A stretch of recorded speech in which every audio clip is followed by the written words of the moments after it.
Why does the black man serve the white man? Why does everything the black man do benefit the white man? Why does the black man say freedom is doing what I want to do? And why is it that everything he wants to do enriches the European? Welcome to the desert of the real.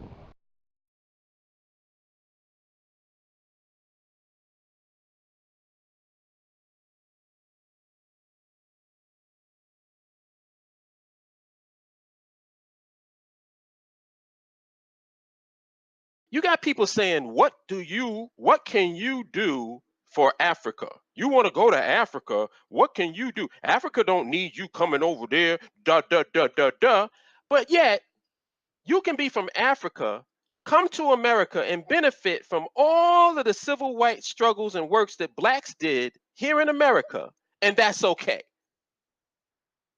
That's okay.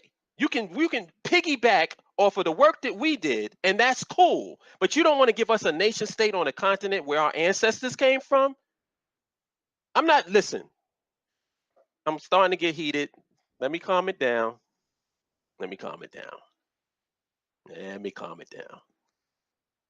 It's certain discussions that I'm not willing to have anymore. And one of the discussions is whether or not African Americans, African diasporans deserve a nation of their own. If you don't feel that we deserve a nation of our own, I have no conversation for you. That boat has sailed. That discussion is over. So this whole bullshit about you can come to the continent, but we don't give you no land. You just got to help build up our land. Fuck you.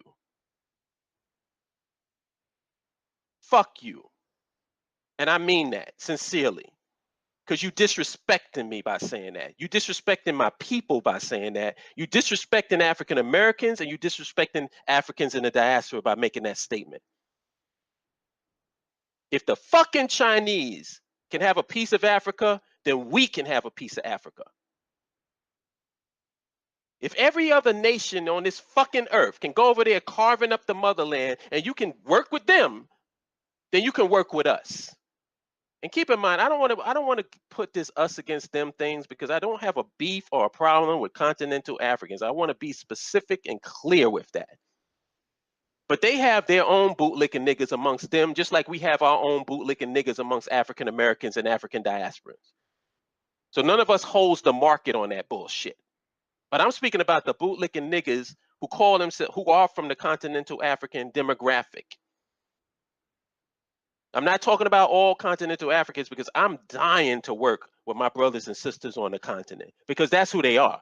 They're my brothers and they're my sisters. And I don't care how many bootlicking niggas try to bring some division between us, it's not going to happen. It's not going to happen. Because we need each other. But I'm saying this can't be no one-way deal.